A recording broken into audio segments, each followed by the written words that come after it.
la parte de, ¿cómo se llama? Adaptación ambiental, ¿no? Bueno, ya simplemente para un par de ideas más y definir lo que es medio ambiente. Ya lo hemos definido de alguna manera, pero lo vamos a hacer más formalmente. ¿Ya?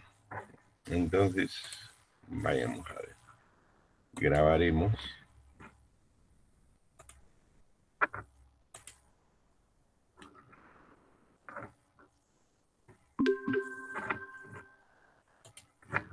Este esquema, bueno, voy a parar. Según la idea, tenemos una evolución cultural básica que pasa de una relación primigenia de hombre-naturaleza, pasa a una relación hombre-territorio, y después ya pasa a una relación eh, hombre-medio ambiente, ¿no? Entonces, este es el inicio de esta relación hombre-naturaleza, y cuando todavía el hombre es simplemente parte, una parte dependiente, una especie dependiente de la naturaleza. Ya cuando empieza su ocupación, sea una relación hombre-territorio, después cuando hay la generación de un conjunto de relaciones institucionales, el tecnológico, etcétera, el hombre pasa a producir, a organizarse socialmente, se genera un marco político y una manera de relacionarse con el medio ambiente a partir de la economía.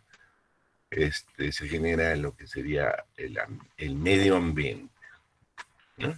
Bueno, y después hemos visto esta adaptación ambiental, este concepto ya lo hemos reseñado, y haremos conocer dos conceptos más. Entonces, miren, esta adaptación ambiental tendría dos manifestaciones. Una adaptación como patrón, que es cualquier carácter morfológico, fisiológico, conducto de desarrollo que incremente la supervivencia y o el éxito reproductivo del sistema, del organismo. ¿Recuerdan ustedes en esta charla sobre la evolución del cerebro básicamente, ¿no? Había el expositor comparó, ¿no?, la capacidad reproductiva de los chimpancés con la capacidad reproductiva del hombre, especialmente cuando disminuye el periodo de lactancia. Los chimpancés 4 años, el hombre baja a 1 año el mínimo permisible de lactancia. Después habrá un proceso de lactancia, es decir, cuando las especies dejan de lactar, ¿no?, se suprime la elastina en la madre y la madre otra vez puede volver a reproducirse. Eso ¿no? Y en el caso del chimpancé, ese periodo es 4 años, en el caso del hombre es de 1 año, ¿no? Yo no sé si ustedes saben que están en contacto con algunos servicios de salud básicos, principalmente aquel servicio de atención materno-infantil, ¿no? Se recomienda que al año comience el periodo de lactancia, es decir, que la criatura, el niño, ¿no?, a partir del primer año tiene que incorporar en su dieta ya alimentos sólidos, ¿no? Eso no podría ocurrir en los chimpancés, no ocurre. Entonces, por ejemplo, ese sería un patrón, una adaptación como patrón, ¿no? Cómo es que el ser humano, ¿no?, ha empezado a tener una lactancia más corta, y eso implica una mayor capacidad reproductiva, ¿no? Bueno, otro proceso y muy conocido, creo que es que está, tiene que ver con tiene que ver con la modificación de ciertas características fenotípicas. Bueno, un ejemplo y ya les había comentado anteriormente, ¿no?, cómo es que ¿cómo se llama? En el norte, hay una cosa curiosa, ¿no? En el norte del Polo Norte, o sea, en la parte nórdica, ¿no? La piel de los habitantes es muy blanca. No sé, ahí depende de la pigmentación de la piel se ha desarrollado para adaptarse a un clima gélido, ¿no? Blanco, dominado por la nieve. Pero no ocurrió lo mismo con los mapuches, por ejemplo, al Polo Sur. En el Polo Sur, ¿no? Aunque no llegan a los exteriores de la Antártida ni los inviernos en el sur de Argentina y Chile. Durante el invierno no han sido ocupados por seres humanos, ¿no? O sea, los mapuches, que siguen teniendo un color cobrizo o marrón, como dicen los pieles rojas, para reivindicar el color de su piel, ¿no? Morfológico en cuanto a las formas, no sé, acá volver a ver el desarrollo, por ejemplo, de a ver, hay un caso interesante, que es, por ejemplo, la adaptación de los, ¿cómo se llama? De los camellos al desierto. Entonces tienen pestañas muy grandes. ¿Y para qué son las pestañas muy grandes? Son para un poco contrarrestar los efectos de los vientos que mueven pequeñas partículas de arena, entonces protegen de esa manera los ojos. Lo mismo ocurre con los árabes. Los árabes tienen pestañas muy largas, por ejemplo, ¿no? Para poder protegerse de los vientos de los desiertos. Fisiológico, ¿cómo funciona el cuerpo? Por ejemplo, acá es interesante, por ejemplo, ver qué pasa con nosotros, que estamos a 3.000, más o menos 350 metros sobre el nivel del mar. ¿Qué pasa con un habitante que está al nivel del mar y qué pasa con un habitante que está a 4.000, a más de 4.000 metros sobre el nivel del mar? Los que están a mayor altura, ¿no? Tienen más hemoglobina, y los que están a nivel del mar tienen menos hemoglobina. Por ejemplo, ese es un proceso fisiológico de adaptación, ¿no? Que tiene que ver con el número de células de glóbulos rojos, básicamente, y la escasez de oxígeno a mayor altura. Y también la disminución de la presión atmosférica a mayor altura, ¿no? Ya sea en una atmósfera, por ejemplo, de presión, la altura que existe, que tiene la atmósfera media desde el nivel del mar hasta, bueno, la superficie externa de la atmósfera, esa es una atmósfera. Y entonces eso se llama el peso o la fuerza que ejerce esa atmósfera sobre un ser vivo ubicado a nivel del mar, es mayor que aquella presión que ejerce la atmósfera sobre un ser que vive a 4.500 metros sobre el nivel del mar, ¿no? Y entonces esos dos aspectos, además del oxígeno y la presión, generan precisamente, tienen mucha influencia en la, ¿cómo se llama? En la cantidad de glóbulos rojos. Bueno, y de conducta, cómo nos adaptamos al medio ambiente, entonces, ¿no? Cómo nos adaptamos cómo nos comportamos frente al medio ambiente. Si somos cazadores, recolectores, si somos grandes productores, qué cultivos se colocan, ¿no? En determinados pisos ecológicos. No vamos a sembrar café en la puna, por ejemplo, ni vamos a criar alpacas en la selva, y tampoco vamos a llevar un león a la altura. Entonces, no, eso no se puede, pero entonces hay las valoraciones en base a la calificación de las cualidades del medio ambiente, es que el hombre puede tomar decisiones en cuanto a su comportamiento respecto a su entorno. Bueno, Y en la historia habíamos con estos casos, ¿no? Bueno, aquí estaba el ejemplo de la hemoglobina. Por ejemplo, se considera que la presencia de hemoglobina es una adaptación que permite el transporte de mayor cantidad de oxígeno en la sangre. Así es, y entonces como hay poco oxígeno a mayor nivel, a mayores niveles sobre el nivel del mar, bueno, el cuerpo genera una mayor cantidad de glóbulos rojos o la hemoglobina, ¿no? Bien, entonces estos son puntos, ¿no?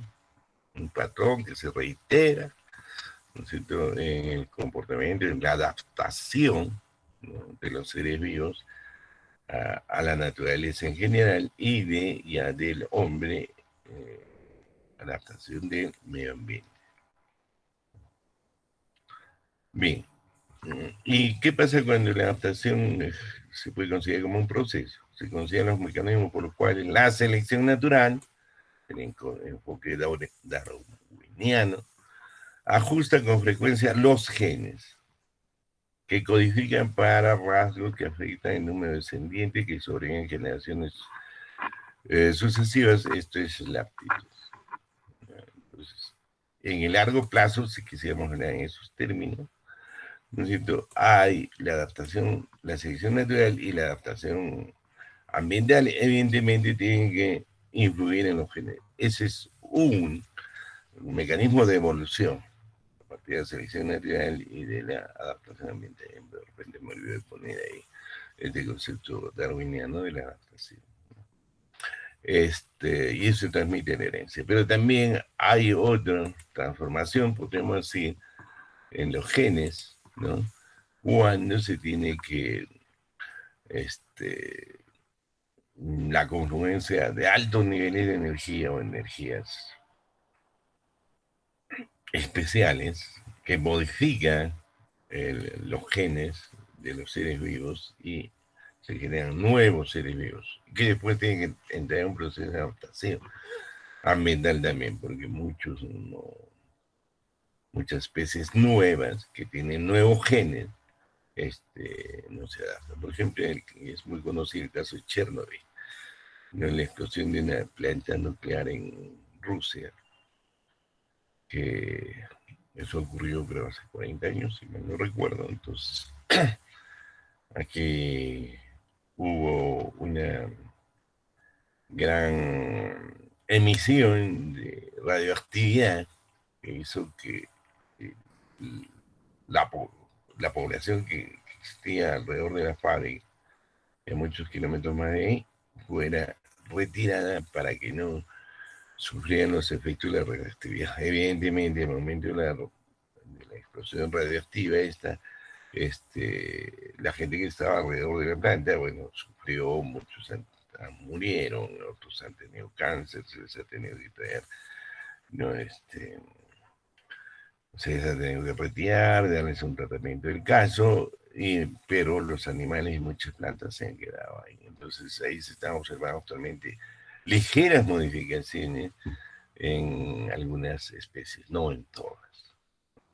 Otras se han recuperado, la maleza, por ejemplo, o la vegetación ha invadido las calles de Chernobyl y las viviendas han sido ocupadas por animales silvestres, ¿no?, lo que llaman algunos animales salvajes, pero son más que todo silvestres porque viven en un marco de la naturaleza y no bajo control del hombre.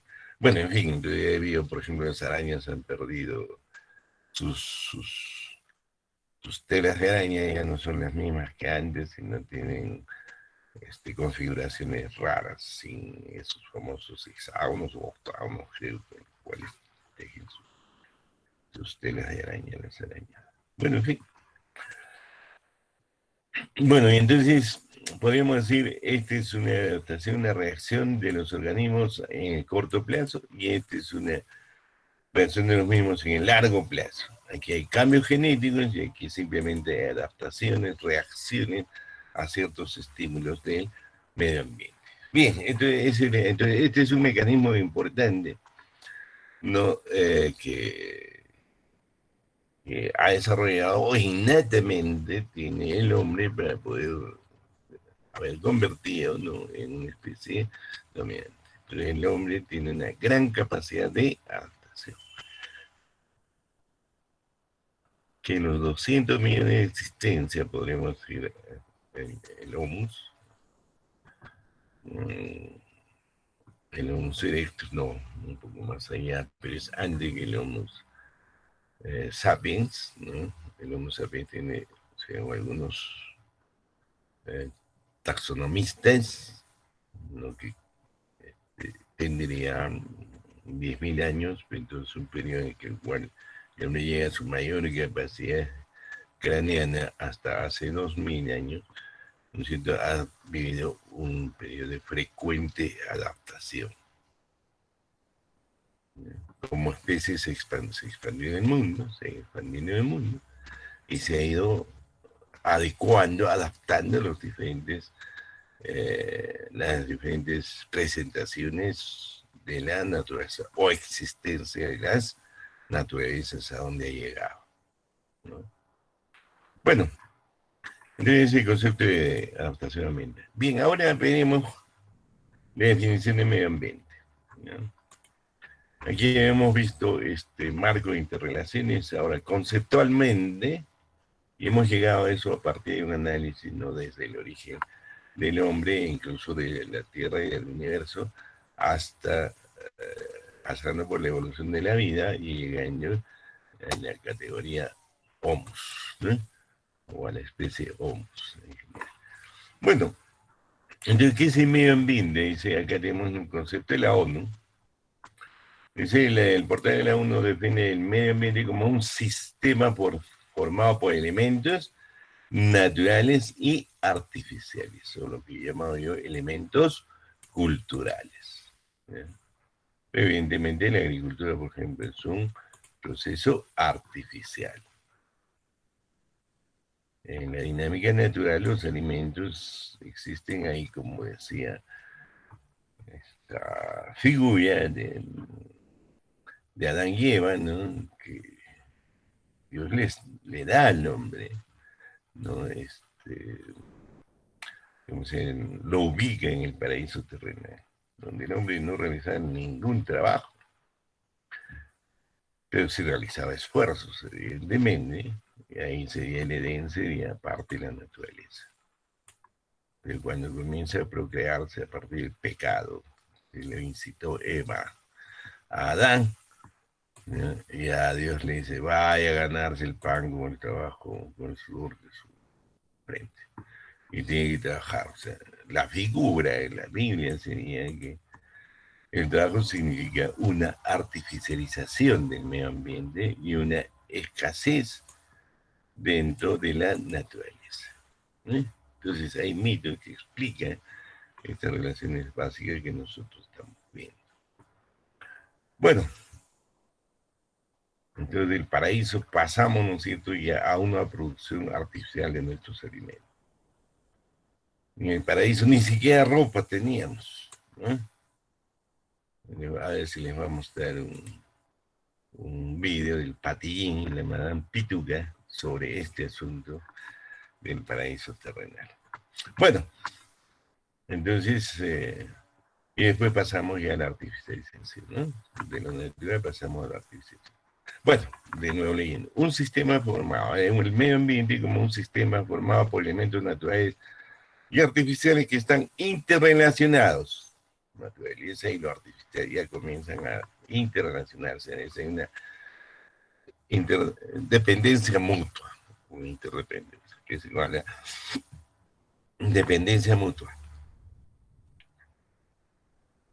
La naturaleza influye en lo artificial y después hay un retorno también de lo artificial en la naturaleza. Y que son modificados por la acción humana. ¿Ya? Se trata del entorno que condiciona la forma de vida de la sociedad y que incluye valores naturales, sociales y culturales que existen en un lugar y en un momento determinado. Entonces, el medio ambiente no solamente tiene componentes básicos de la naturaleza, sino también elementos culturales. Bueno, a mí me gusta más el tema cultural. que artificial, porque cultura también significa la creación de, eh, ¿cómo se llama? Intangibles, cosas que no se pueden tocar, pero que sí, si no es de su existencia, como es todo este marco de las ideas, de los valores, ¿sí? De los sentimientos. Todos esos aspectos hay que considerarlos también, más que artificial, entonces es cultural, producto de la creación o de la acción humana, ¿no es cierto? Lo artificial es producto de la acción humana. Se trata del entorno que condiciona la forma de vida de la sociedad, que incluye valores naturales, sociales y culturales que existen en un lugar y un momento determinado. Entonces, el medio ambiente tiene un componente natural y otro cultural. Eso es lo que está señalando en este caso, por ejemplo. ¿No es cierto? Hay componentes naturales y componentes culturales. Sujeto a cambios por acciones humanas, entre las cuales podemos identificar las acciones económicas. Entonces, en este marco ambiental, marco natural, podríamos decir que tiene su sustento en la naturaleza, y entonces tenemos ahí un fuerte efecto de las acciones económicas. Se ha transformado la economía a partir del momento en el cual el hombre pudo artificializar la producción de sus alimentos en primer lugar, y después artificializó la cobija natural que buscaba el hombre, ¿no? Y pasó sus edificaciones propias y a la concentración de la población en grandes ciudades actualmente. Pero las primeras ciudades, evidentemente, fueron una gran creación del hombre en esos tiempos, que ocurre más o menos desde hace 10.000 años, ¿no? Bueno, de manera más general, el medio ambiente es la naturaleza influenciada por la acción cultural del hombre. Listo. Es la idea básica para este asunto del medio ambiente, la definición de medio ambiente. ¿Alguna pregunta? ¿Mm? No hay pregunta.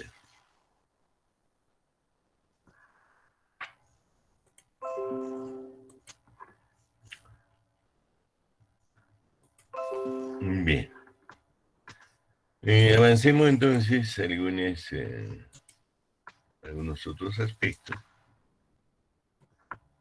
sobre este asunto. Bueno, ya estamos en el punto 1.12, ¿no? En el primer capítulo, o sección, creo que le llaman ahora en el silabo, cuestión de gustos, ¿no? Y entonces, habiendo definido el medio ambiente, pasemos a ver la definición de economía. Es una disciplina, esto es una definición general, que estudia las relaciones sociales que afectan a procesos de producción, distribución, consumo e intercambio de bienes. Que sería que ahora, actualmente, este intercambio de bienes se hace a partir predominantemente del mercado. En el capitalismo desarrolla el mercado pues de manera grandiosa hasta sus extremos, ¿no? Entonces los países más desarrollados son los que tienen mayores mercados, son más intensivos, se transan mayor cantidad de bienes. Mercados incipientes como los que existen en nuestro país son mercados pues, que no proveen bienestar, mucho bienestar, ¿no?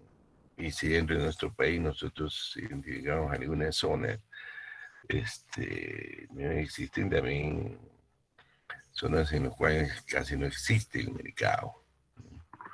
Se produce en el consumo, bueno, sociales, los grupos sociales que están en la selva, por ejemplo. Ahí en el mercado es ínfimo, hay recolección, y cuando se integran los nativos a la relación del mercado, lo primero que hacen es consumir trago, ¿eh? Bueno, en fin, o existen otros países, por ejemplo, donde el mercado es ínfimo, como en el caso de, ¿cómo se llama? Haití, por ejemplo, ¿no? O en el África hay muchos. países donde el mercado es reducido y los niveles de pobreza son altos. Entonces, el capitalismo que ha traído progreso a la humanidad, evidentemente, pero que también ha dañado mucho el medio ambiente. El mercado ha sido el principal mecanismo para que este intercambio de bienes y servicios sea intensivo, muy intensivo. Bueno, ¿qué es una disciplina en este caso? El conjunto de fundamentos filosóficos, teorías y enfoques sobre los procesos económicos. ¿De acuerdo? Entonces, esto no es, por ejemplo, concepto de economía, no es algo que existe en la naturaleza. Como concepto es intangible, ¿no? Porque es un conjunto de ideas que permite entender, ¿no?, cómo se produce, cómo se distribuye, cómo se consume y cómo se intercambian los bienes y servicios a partir del mercado. Este intercambio es fundamental, esta es la idea básica, por ejemplo, que lo lleva a Hayek a decir, la economía debe ser una, eh, ¿cómo se llama? Debe estudiar el intercambio de bienes. Eh, porque ahí se concentra, presente, la abstracción más grande. En términos económicos se concentra en el intercambio de bienes, ¿no? Entonces debe ser la economía una disciplina cataláctica, que solamente se ocuparía de mercado de bienes, no solamente, sino que a partir del intercambio de bienes puede construirse ya otras categorías, ¿no? Y evidentemente, si Hayek es el que dice esto, ¿cómo se llama?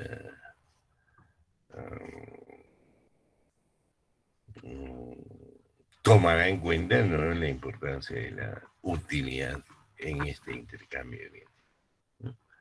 Bueno, en fin, listo, entonces la economía es parte del mundo de las ideas en términos conceptuales. Esta es la realidad. Entonces hay una relación entre ideas y realidad.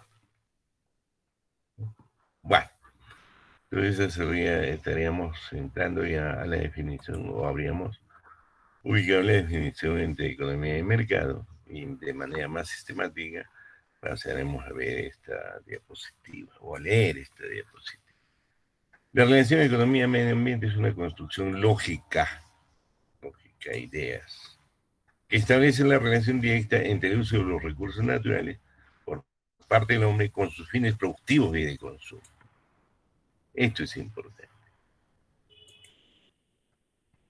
La relación directa entre el uso de los recursos naturales por parte del hombre con sus fines productivos y de consumo. O sea, no solamente el hombre se relaciona con el medio ambiente para producir, pero también para consumir.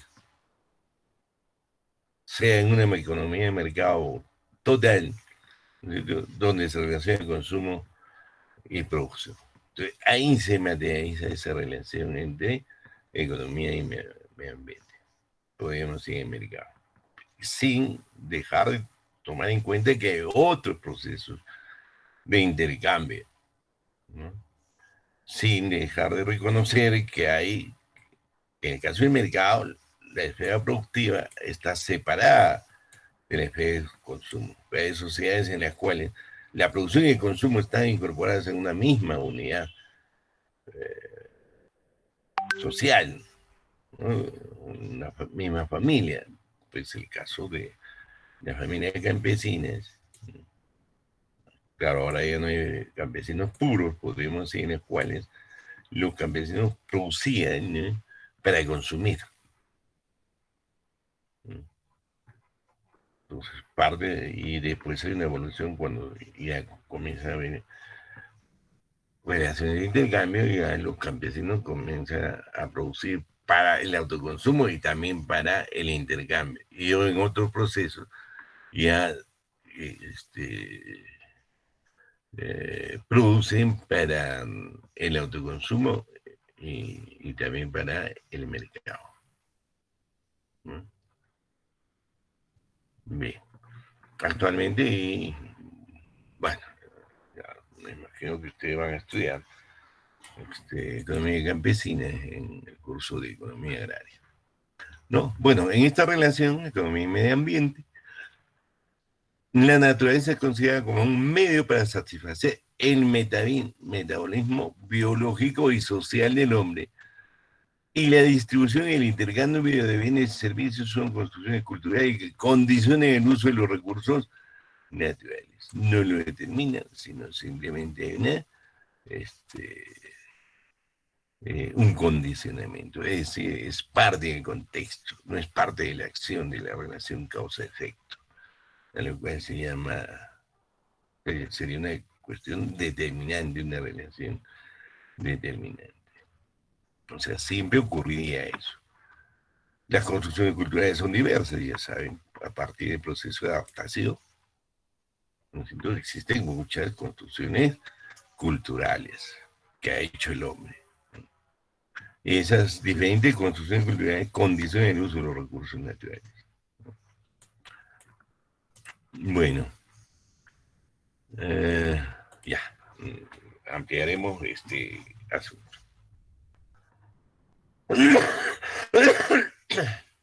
Bueno, esta relación, económicamente, la naturaleza es considerada como un medio. Ya saben, esta es la separación ya pues de la total dependencia del hombre hacia la naturaleza. Hay un momento en el cual el hombre puede utilizar la naturaleza, ya no ser parte de la misma. ¿Con qué fin? Para modificar su metabolismo biológico. A ver, este metabolismo biológico tiene que ver con el consumo de determinados nutrientes para reproducir la vida, mantener la vida y reproducir la vida de un ser humano, de un ser, de un animal, de un ser animal en general, pero también las plantas evidentemente tienen su metabolismo biológico. A esto algunos autores como este Martín Salier, que es un autor que vamos a ver posteriormente, ¿no? Le llama consumo endosomático, es decir, para el funcionamiento del cuerpo, dentro del cuerpo humano, ¿no? Y entonces el hombre consume lo que el cuerpo necesita, o sea, resumiendo, lo que consume el hombre, ingiere el hombre, son fuentes de energía para realizar sus movimientos. Eso es lo que realiza el hombre. Y después, bueno, la evolución social, podríamos decir, del hombre, ¿no es cierto?, ha sido para consumir el entorno, en el entorno al hombre, a la comunidad de vida, ha aumentado ese consumo en el entorno. Por ejemplo, de vivir en una cueva, pasaba a vivir en una choza, de luego pasaba a vivir ya en edificaciones más complejas, con materiales más complejos, podríamos decir una casa, después ya se pasaba a vivir mejor dicho, a una habitación, a un conjunto de habitaciones, en una casa, después ha pasado a vivir ya en ciudades, después ya en grandes urbes, llegando a vivir ahora en grandes urbes. ¿No es cierto? El hecho de usar la vivienda con fines de protección básicamente del clima y de confort, es un consumo que no necesariamente en esas cantidades y calidades de la vivienda necesita el hombre. Ya es parte del desarrollo de este proceso y cambios en el consumo que ha tenido el hombre en su relación eh, hombre-medio ambiente, ¿no? El confort, la búsqueda permanente del confort. Esto, ahora se mide el confort a la calidad de vida, pues el acceso, por ejemplo, a las viviendas, el, de las familias, de las viviendas de las familias, por ejemplo, se tiene servicio de agua, luz, desagüe. Inicialmente no había nada de esos servicios, ¿no? Entonces, o incluso internet, ahora internet es un servicio básico para la vivienda, donde realiza sus actividades de ocio generalmente el hombre, cuando se ha separado de la esfera productiva de la esfera de consumo, ¿no? Entonces, ya el Internet es fundamental para la vida, tanto productiva como, por ejemplo, de consumo o de bienestar, ¿no? Es decir, cómo vive, vive el hombre actualmente dentro de un conjunto de comida, comodidades, la búsqueda del confort. Entonces es un elemento que ha permitido desarrollar el consumo, de un consumo de supervivencia. Cuando el hombre estaba muy vinculado a la naturaleza, se pasaba a un consumo ya de confort, ¿no? Bueno, bueno, hasta ahí la idea, porque podría desarrollarse también, que ya le señalaron la idea del consumo conspicuo, el consumo de los grandes ricos, ¿no es cierto? Ellos consumen no porque necesiten, sino porque quieren exhibirse como ricos. Entonces, ¿qué hacen? Compran colecciones de cuadros, ¿no es cierto? Que tienen valores muy grandes. Hay los yates más ricos del mundo, los más valiosos del mundo, creo que están en 250 millones de dólares. ¿No es cierto? Por ejemplo, son de grandes jeques árabes o de los socios de Bill Gates en Microsoft. No recuerdo ahorita el nombre, pero sí, que es uno de los socios a los cuales le regaló Bill Gates una parte de sus acciones. Y la fortuna de estos amigos, que son dos, ¿no? Ha permitido, no el más grande, porque pasaron a ser no están dentro de los más ricos del mundo, porque pasaron a quedarse solamente con las acciones, mientras que Bill Gates realizó otros negocios y su fortuna se ha multiplicado enormemente. Entonces, ¿no? Entonces, por ejemplo, el consumo de el consumo de joyas, la compra de joyas y la construcción de viviendas, ¿no? Bueno, en fin, entonces ahí también hay un consumo cósmico que es imitado por las masas. Bueno, el consumo de ropa, esto es el impacto más interesante del consumo en la ropa, ¿no? Entonces, los más grandes ricos, ¿no? Consumen ropa en las grandes casas de modas de diferentes ciudades del mundo, pero especialmente de París, ¿no? Y entonces esas marcas, estoy hablando de los grandes movimientos, Christian Dior, Versace y otros más, ¿no? Que les preparan la ropa a los grandes ricos, ¿no? A su medida, a su gusto, etc. Les enseñan los diferentes vestidos en modelos, entonces un terno Versace hecho a la medida, por ejemplo, cuesta $20,000, fácilmente $20,000, ¿no? Por ejemplo, ahora que entre Castillo, la presidencia, podría, si él quiere, pedir un terno Versace y el presupuesto para ese gobierno le va a pagar por la vestimenta del presidente, como le hacía, por ejemplo, el pago a los ternos de Alan García, que utilizaba algunos ternos de Versace, ¿no? Bueno, en fin, entonces Alan García estaría imitando en ese caso al consumo cotidiano en vestido que hacen los grandes ricos, ¿no? Entonces se genera un consumo por imitación al consumo conspicuo de los grandes ricos a nivel de las masas, ¿no? Bueno, y entonces, volviendo ya a lo básico, entonces, el consumo exosomático, que no es necesario para reproducir la vida o mantener a los seres humanos con vida, ese consumo exosomático ha aumentado enormemente, ¿no? Nosotros, como seres humanos, no necesitamos solamente una determinada cantidad ¿cómo se llama? De una determinada cantidad de kilocalorías, bueno, sintetizando, y este, como kilocalorías y gramos de proteína, ¿no? Eso es, eh, bueno, eso depende también del tamaño, la adaptación este, ambiental de los diferentes seres humanos, ¿no? Depende de dónde estemos para poder ingerir, pero de todas maneras hay un mínimo, ¿no?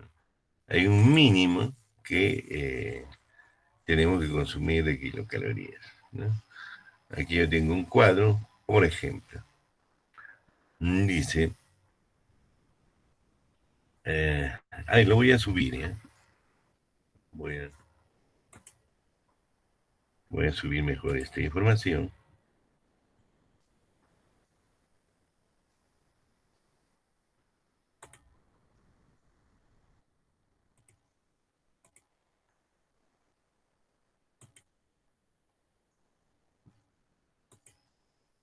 Ahí tenemos la información sobre, dice, el requerimiento de energía según grupo de edad y área geográfica y residencia. Esto es evidentemente. Entonces, miren, los adolescentes, a ver, tenemos requerimiento de energía, todo lo que es, permite obtener calorías, ¿no? Kilocalorías, kilogramos, no, este es el peso, ¿no? Entonces, por ejemplo, el aporte calórico según nivel de actividad física.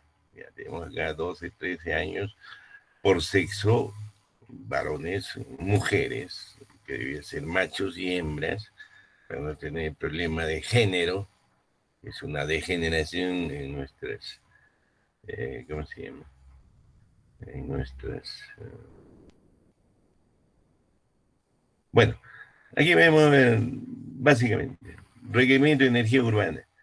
De 12 años, 2165. En la rural sería 2071.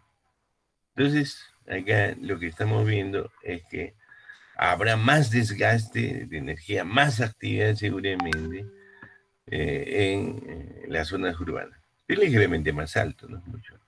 Eso en los muchachos de 12 años. En 17 años, el requerimiento será pues de 2.812 y 2.831, y también aquí varía, seguramente debe ser.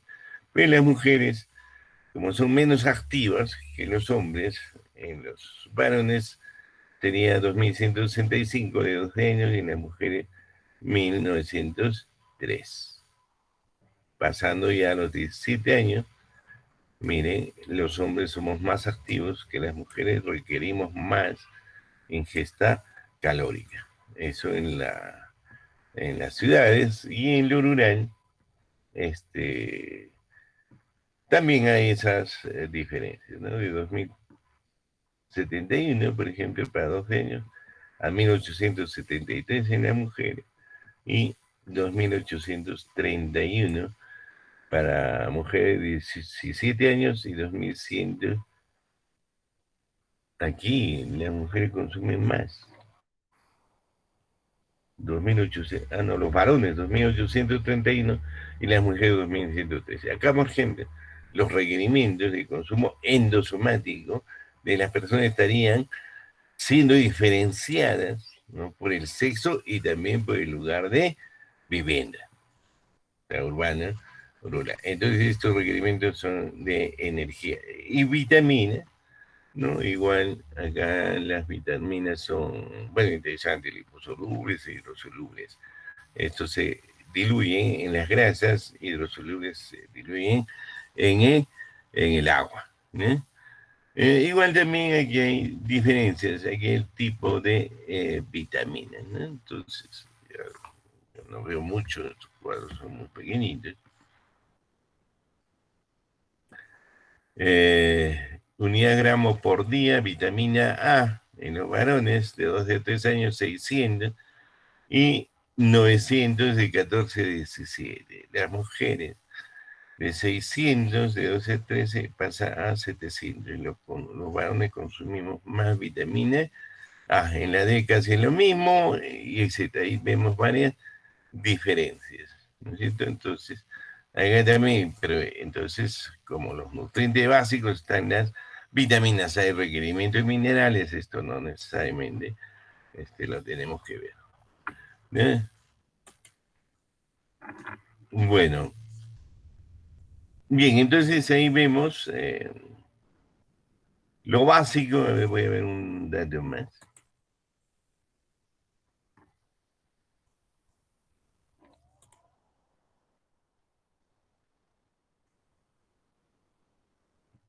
Ya. Este es un dato promedio que generalmente se usa para saber cuánto en promedio necesitan los varones o los seres humanos, ¿no? En cuanto a consumo de kilocalorías.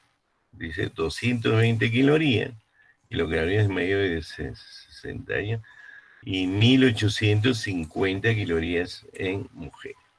Las proteínas, entonces acá los nutrientes básicos que estamos viendo son las calorías, las proteínas, las grasas, lípidos, y las vitaminas, minerales y vitaminas. Bueno, entonces la ingestión de estas fuentes, de estos requerimientos nutricionales, se llamaría el consumo endosomático. ¿Eh? Eh, Calorías, proteínas, lípidos, hidrato de carbono, agua, minerales y vitaminas. Si consumimos más, se desperdicia, el cuerpo ya no lo asimila. Y si consumimos menos de estas 2.200 kilocalorías, por ejemplo, en varones de 18 años, y hasta 1850 en varones, perdón, en varones de 65 años, 1850 en mujeres de la misma edad y características, y hemos visto el otro extremo, ¿no es cierto?, de los jóvenes. Si se consume menos, el cuerpo evidentemente se debilita.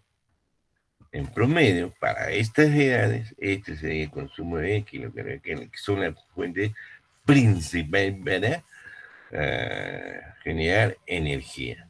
Y la energía a su vez genera fuerza. ¿Ah?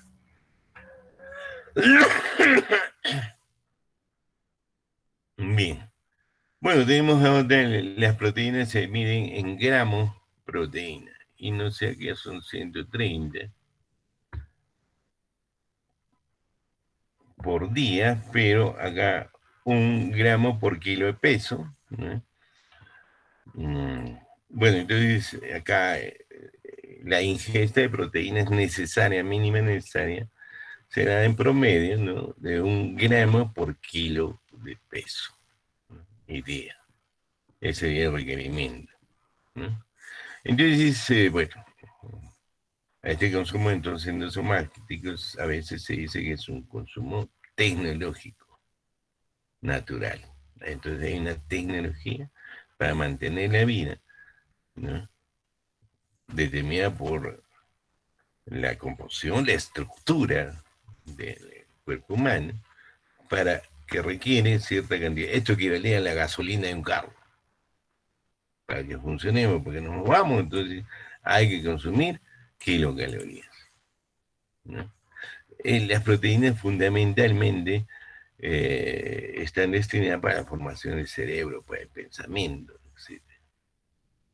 Entonces, se recomienda mucho a los niños ahora, pues, de proteínas con los requerimientos mínimos necesarios para desarrollar esto que hemos llamado la red de sistema nervioso, ¿no?, y fundamentalmente el aumento de la sinapsis, es decir, esos centros de distribución de la comunicación o de las reacciones que se generan en el cerebro humano.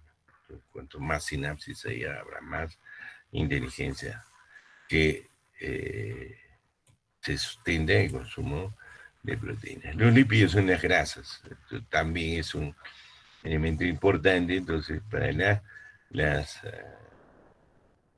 para obtener fuerza y básicamente para tener reacciones contra el frío, ¿no? básicamente. Los hidratos de carbono, bueno, hidratos de carbono son importantes porque a partir de esto se pueden generar muchas combinaciones de nutrientes y para generación básicamente de glucosa. Bueno, no existe exactamente una parte en la cual veamos todo el consumo endosomático en el curso, de repente vamos, ya. En este caso, cuando hay un tema que no es de nuestra especialidad, es mejor recurrir a un vídeo. De repente voy a buscar un vídeo para ver todo lo que significa la nutrición y el consumo endosomático de nuestro cuerpo. Bueno, no creo que con el término endosomático, porque es una categoría muy especial planteada por Martínez Salinas. Bueno, el agua, pues, diluyente fundamental, ¿no es cierto? Tenemos que ingerir mínimo, en promedio, 2 litros al día. Bueno, minerales y vitaminas, ¿para qué sirven? Precisamente sirven para ahora lo que nos está pasando con el coronavirus, para crear un sistema de defensa. ¿Eh? Bueno, entonces, a partir de esto sería lo mínimo en las proporciones que hemos visto, lo que debe ingerir una persona. Y ese es el consumo exosomático. Pero ¿qué ha pasado después de haberse iniciado un proceso de artificialización en la provisión de bienes y servicios que nos brinda la naturaleza, que nos brinda la naturaleza? Esos bienes y servicios han sido sintetizados o artificializados, ¿no es cierto?, en su producción. Entonces se ha pasado, aumenta la disponibilidad de nutrientes y de bienes. Ya no estamos en condiciones de subsistencia, buscando qué alimentarnos, sino ya podemos crear nuestros alimentos, ya podemos construir nuestra vivienda, ya podemos cobijarnos, ¿no es cierto?, o proteger de las inclemencias del clima, proteger a nuestro cuerpo de las inclemencias del clima. ¿Por qué? Porque ya habíamos creado una creación cultural, el vestido. Ya, pues, eso ustedes ven ahí en las películas sobre cavernícolas, ¿no?, que los primeros vestidos habrían sido las pieles de los animales, ¿no? Bueno, pero el primer vestido, según Patillín y la Madame Pituca, que les voy a poner ese video, bueno, es una forma de satirizar la creación del hombre, ¿no? Pero bueno, en fin, entonces, según la Biblia y Patillín y la Madame Pituca, fue una hoja de parra. Ese habría sido el primer vestido. Bueno, eso es simplemente una metáfora. En fin, bueno, y después pasamos ya a la confección de las telas. Entonces, las primeras necesidades o instintivas para mantener la vida de la especie humana ha sido primero, evidentemente, sí, la respiración, la alimentación, después, bueno, evidentemente, el agua y todos los nutrientes que hemos visto, con un mínimo de subsistencia, ¿no? Entonces, generalmente cuando se cubren esos nutrientes, en esa cantidad de nutrientes, uno no tiene hambre, ¿no? Termina de tener hambre. Ya ahora en nuestra sociedad, pues ya los obesos ansiosos consumen harto y se engordan. Y están consumiendo más allá del requerimiento y ya son personas cuyo organismo funciona mal, ¿sí? La obesidad entonces es mala, pero aquellos que no ingieren lo necesario también están en una situación de infrasubsistencia, ¿no? También están desnutridos, entonces, porque no comen lo necesario. Y entonces, por ejemplo, con el índice de desnutrición infantil se puede medir en nuestro país qué porcentaje, ¿no?, está por debajo del consumo mínimo, ¿no? Y la primera necesidad que se satisface es la necesidad del hambre. Tenemos hambre y tenemos que disminuirse el hambre. Bueno, en fin. Después la siguiente está la protección del medio ambiente a partir de la vivienda y de la ropa. Entonces ahí hay una escala entonces de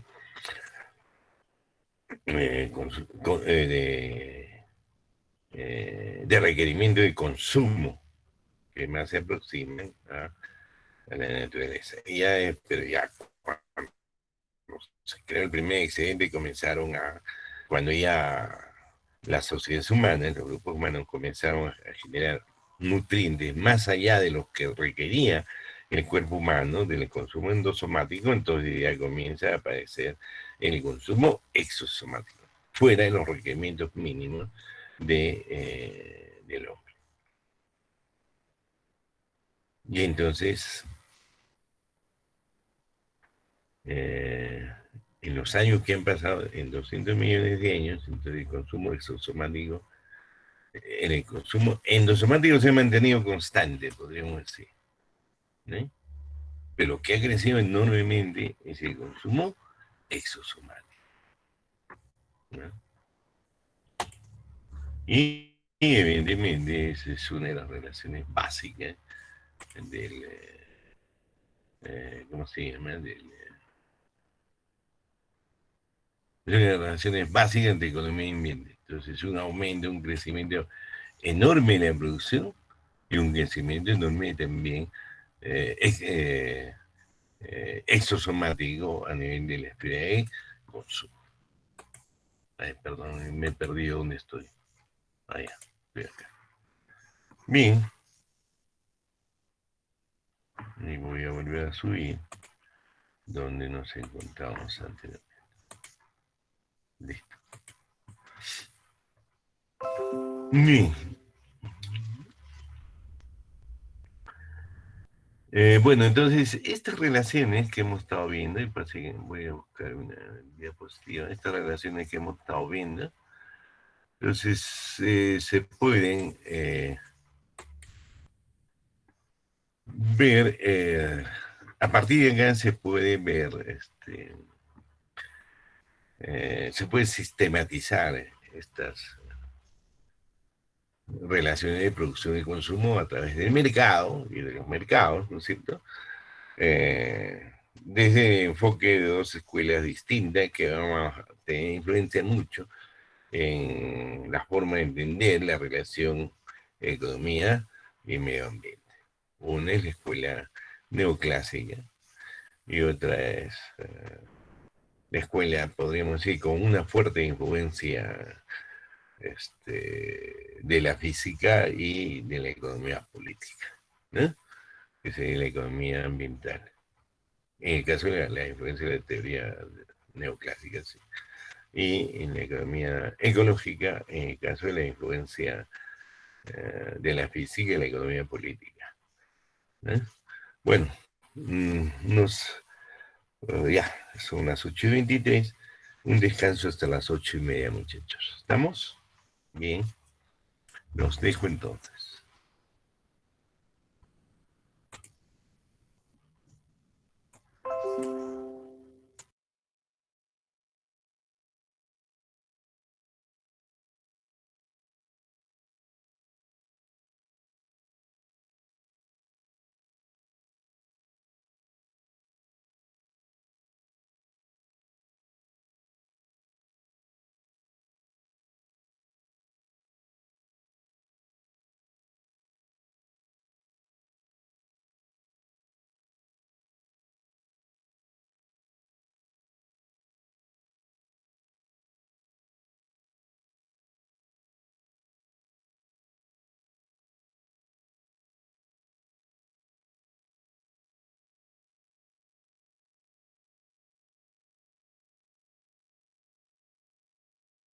Y además,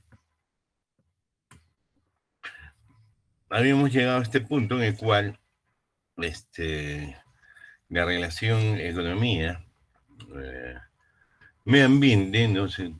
Pasaba, debía ser entendida no solamente como una relación entre el entorno que se da cuando se relaciona las necesidades satisfacer, Bueno, bueno, bueno. Estamos la en... satisfacción de las necesidades de la producción para eso, la evolución que ha tenido en cuanto a la economía, el consumo conspicuo, al desarrollo de tecnología, en fin, todos estos elementos dentro de um, de los antecedentes para definir lo que es la economía, ¿no? Bien.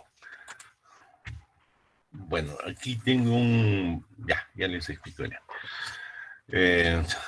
Un enfoque, porque este es un punto que vamos a desarrollar, corresponde a 1.21, que es ya la segunda sección ya de este primer capítulo, ¿no? Bueno, sin embargo, más o menos aprovechando la dinámica que hemos estado viendo, ¿no?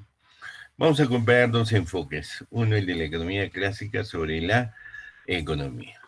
¿Cuál es la economía, el enfoque de la economía clásica? La economía para la economía neoclásica estaría conformada por la circulación de bienes a partir de dos mercados. Los mercados de bienes y servicios y a partir del mercado de factores productivos. Y sería un sistema cerrado. ¿De acuerdo? Ya, empecemos por cualquier mercado. El mercado de bienes. El mercado de bienes que brinda a, a las familias, aquí están las familias, ¿no? Brinda a las familias, aquí están las familias, perdón, a las familias les provee, a ver, perdón un ratito, me voy a ubicar bien. Las familias dan salario, a ver, primero, esta línea negra es la línea de relación entre las empresas que proveen bienes y servicios a las familias, y a su vez las familias proveen a las empresas mercados, servicios en los mercados de los factores. Aquí esto está mal. Esto, como lo he hecho, no sé cómo he hecho esto, creo que es una foto. Bueno, ya. Acá mercado de factores nada más, ¿no? No es de productos, ahí había un... Listo. Bueno,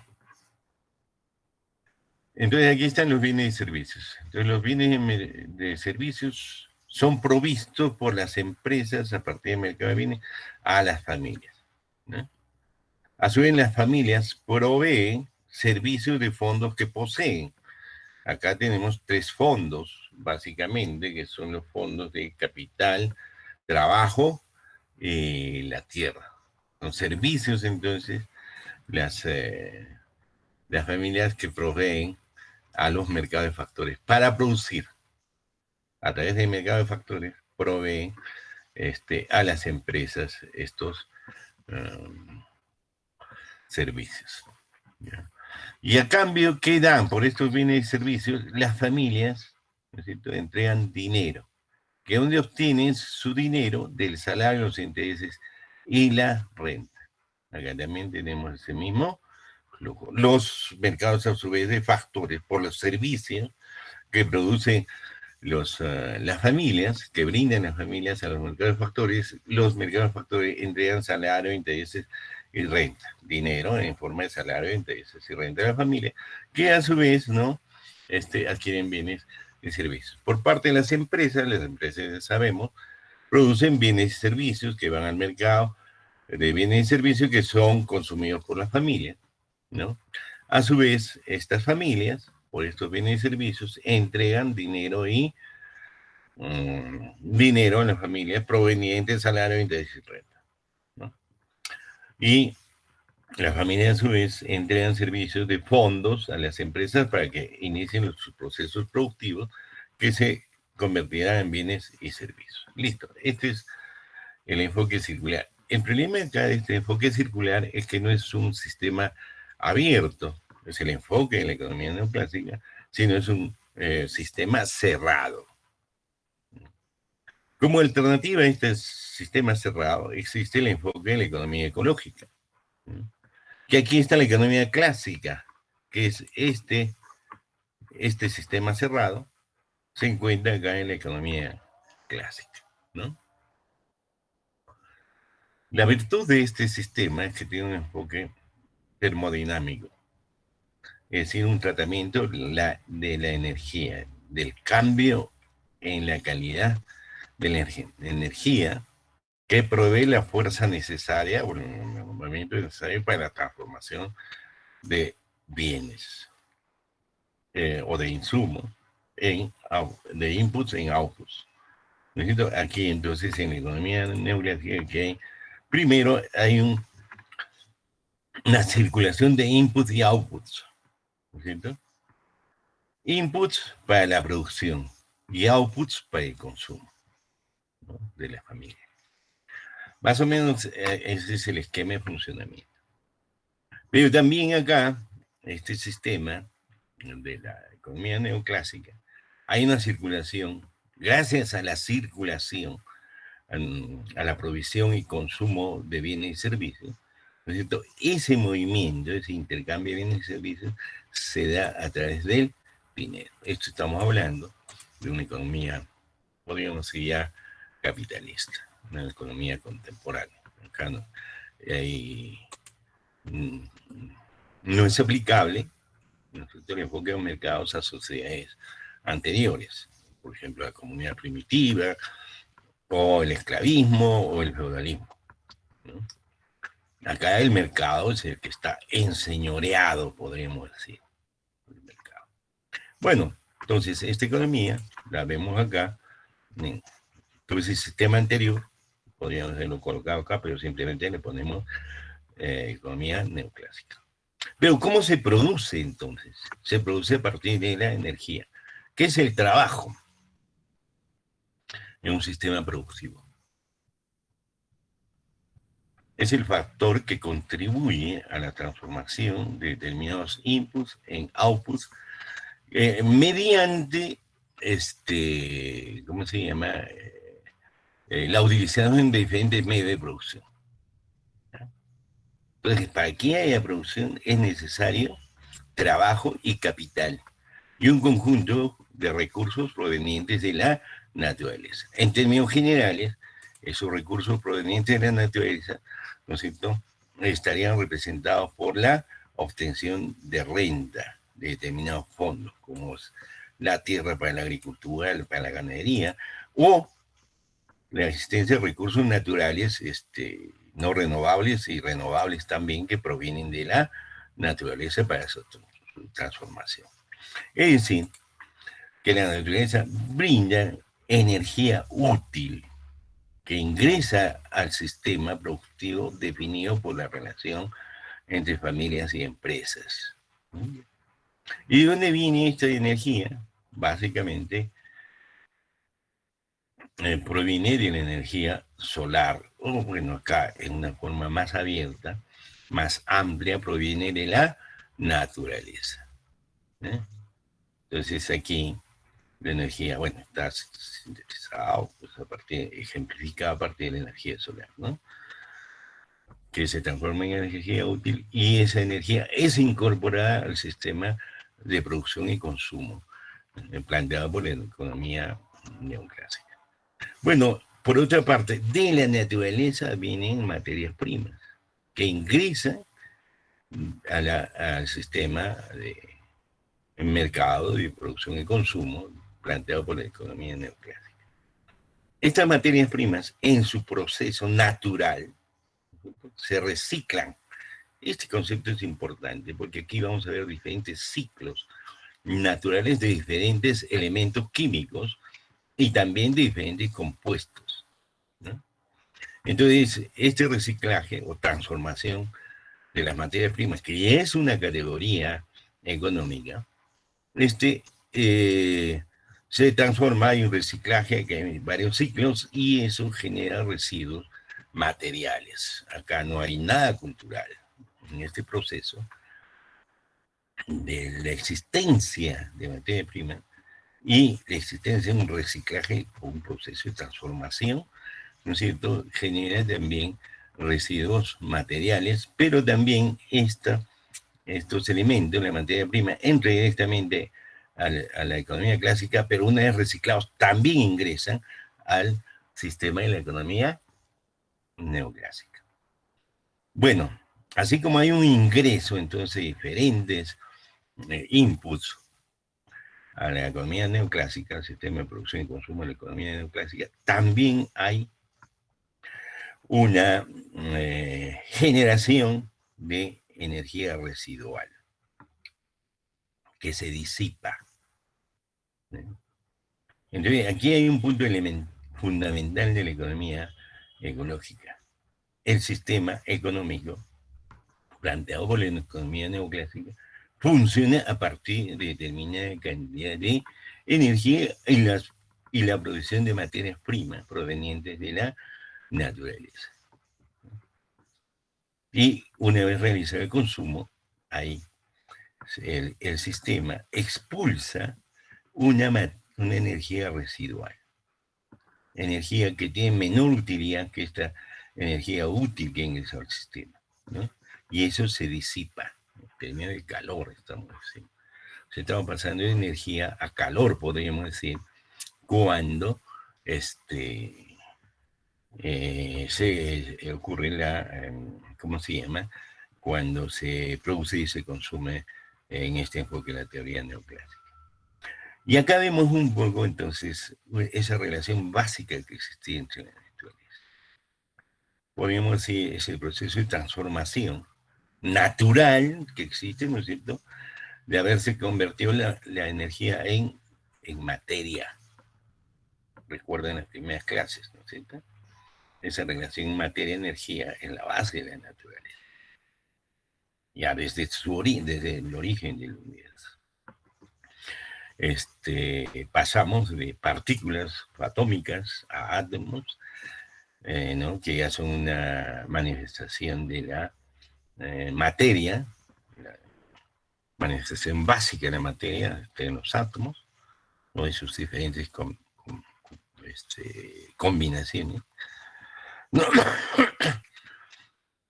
Y si aplicamos acá el concepto de los agujeros negros, estamos pasando de un mundo de energía subatómica, o desde partículas subatómicas, a una materia concentrada que se va concentrando, valga la redundancia, necesita unos agujeros negros, que es una cantidad de materia altamente concentrada a partir ya no de un proceso inverso a la explosión, o sea, la expansión del universo, en un proceso más bien de quietud y concentración de materia, que nos llevará seguramente a una situación como la que existía antes del Big Bang. Bueno, sí. Y entonces aquí hay un enfoque básicamente de la energía. ¿Qué pasa con la energía? Acá se disipa de una energía de gran capacidad útil, pasamos a una energía residual. Esto evidentemente dentro de la Tierra incluso es mínimo, pero se produce.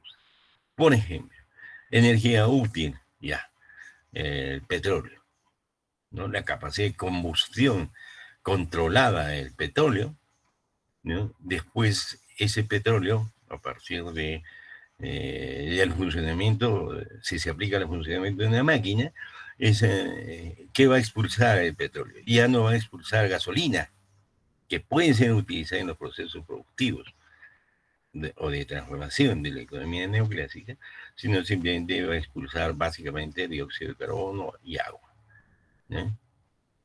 Entonces, ese dióxido de carbono y esa materia no tiene, ese dióxido de carbono y el agua no tiene la misma calidad de la gasolina, tiene una calidad menor, ¿no? A eso se conoce como la ley de la entropía. La materia no se crea ni se destruye, la primera ley de la termodinámica, y la ley de la entropía significa que se consume la energía o se transforma la energía con altos niveles de entropía. Es decir, que pierde la capacidad, la energía pierde la capacidad de generar fuerza, ¿no es cierto?, y se disipa un calor disipado. La capacidad de generar energía a partir del dióxido de carbono, por ejemplo, ya es mínima, ¿no? hay que incorporarlo a otro proceso de reciclaje para poder utilizar, construir otra vez, ¿cómo se llama? Petróleo, por decir, ¿no? Porque recuerden que el petróleo es un compuesto de origen fósil, es decir, de las grandes cantidades tanto de animales y plantas, o vegetales, mejor dicho, que existieron hace millones de años y que se ubicaron en determinados reservorios y que con el tiempo se convirtieron en materia viva, podríamos decir, de una combinación del famoso chón, ¿no es cierto?, en, ¿cómo se llama?, en petróleo, ¿no? Entonces la gasolina ya no vuelve a ser la misma, ha sido transformada en otro elemento que tiene menor capacidad de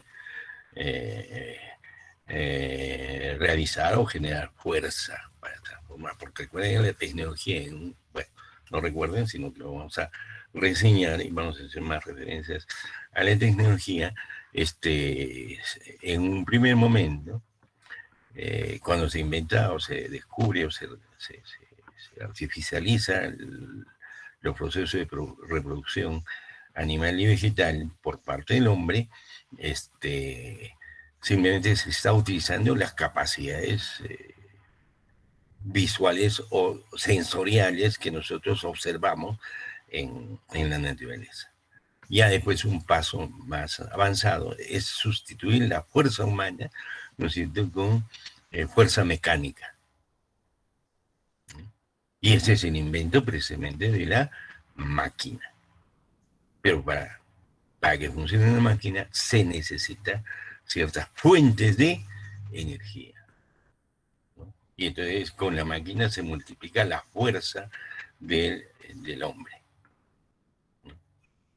Allí ya comienza a manejar la fuerza el hombre, ¿no? Y bueno, entonces es otra etapa de desarrollo. Y miren solamente esto en las expresiones sensoriales, así que a través de nuestros sentidos podemos captar ese movimiento de fuerza. Ahora la tecnología, evidentemente, ha avanzado bastante, ¿no es cierto? Y entonces, por ejemplo, toda esta revolución industrial, a partir de las TICs, no utiliza mucha energía proveniente de fuentes energéticas fósiles, simplemente utiliza la capacidad natural de la materia sustentada en las, ¿cómo se llama?, en las partículas subatómicas para generar determinados servicios, ¿no es cierto? Y eso no se deteriora, simplemente se transforma. Estamos entonces utilizando en las tecnologías de las TICs los procesos simplemente de transformación, pero no de degeneración de la energía, ¿no es cierto? Más sería, por ejemplo, acá, tampoco es un reciclaje, sino es otro proceso. Simplemente el uso de las capacidades de la energía para transmitir ciertas señales, cierta información. Aquí, ¿será productivo o no será productivo? No, de repente lo que hace las TICs es ahorrar cierta cantidad de energía, ¿no es cierto?, y de material para poder realizar ciertos servicios. Por ejemplo, ahora, bueno, estamos enseñando virtualmente, ¿no?, ciertos conceptos de la economía ecológica, pero no estamos, no es a partir del calor disipado, simplemente utilizando la capacidad de las partículas subatómicas para enviarle señales en forma de, no sé, señales que pueden ser captadas visualmente, o sea, a partir de nuestros ojos, estamos captando a partir de la transformación de las partículas subatómicas, ¿no?, en figuras, en colores, en voz, etc. Eso es lo que... ¿Y eso se ha generado? ¿Hay un calor disipado? No. No estamos quemando energías, como usted dice. el concepto de quemar energía, algo que te da calor también es un poco complicado. Ese sería quemar energía, sería una mejor expresión de señalar lo que es la termodinámica. Bien, muchachos, creo que nos quedamos acá. Ya, son otras cosas. Entonces, con este enfoque sistémico que nos va a dar a pie, nos va a dar los elementos necesarios para poder ya entrar a lo que es estos enfoques de la economía y el medio ambiente. Bien, ya no les pido preguntas, dejamos de compartir, ¿no es cierto? Y nos estaríamos viendo el día